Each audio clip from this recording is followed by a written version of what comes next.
when we talk about Shakya Chokden's sort of understanding of Buddha nature, can you first tell us the main sources that contains these views, and then what each of these sources sort of bring?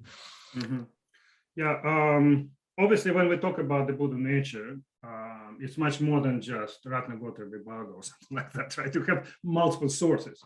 And so most Tibetan thinkers, when they talk about Buddha nature, their views are informed in part by something coming from Pramana or logical texts, something coming from Tantric texts, something coming from Madhyamaka texts, and so forth, right? And of course, Ratnagotra Vibhaga is one of the main texts, but it's just one of many, right? And so Shakya Chokden is basically similar to other thinkers in that respect, right? So his views are... Sorry, what I mean is his own writings. Where do we find his Buddha nature understandings in his works? Because there are 24 volumes of his writings, isn't it? Yeah, let me... Basically, I have this whole list of his works in one of my articles there. That's available on your website, right? Reburying the treasure, maintaining the continuity. So it has lots of sort of references there to different works, but there I didn't talk much about the tantric stuff. So he has separate works on tantric works where he talks about the Buddha nature. So let me share the screen then now. And so the audience has, of course, access to this, right? Can you see it now?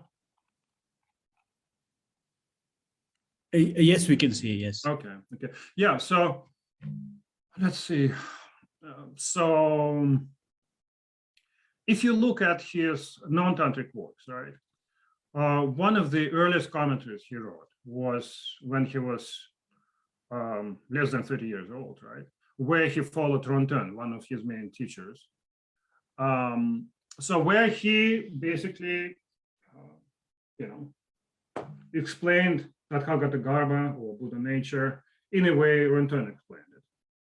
But later, he composed two very important treatises that I translated in my article, right? On the one called Reburying the Treasure, Maintaining the Continuity. So the essence of sutras and tantras, that's the one that was written in 1474.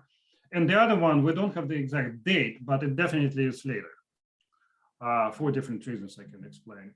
So the sun unseen before, or the previously unseen sun, where he presents quite a different take on the Buddha nature. So if you compare those two texts, there's some continuity there. But at the same time, he assumes quite a different perspective on the Buddha nature in those texts, okay? And then later, when we fast forward to the Tantric writings, so here we have two very important texts, Sevenfold Treasure of Gems.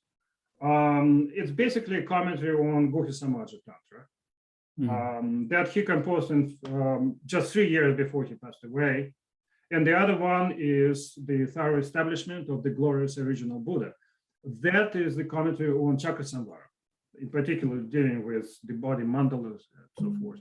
So in those commentaries, you have a lot of talk about Buddha nature, either directly or indirectly, And so there you have sort of he kept developing his views, and the view he develops there agrees pretty much with what he said in the sun unseen before, or the previously unseen sun, but now it's in the tantric context, okay?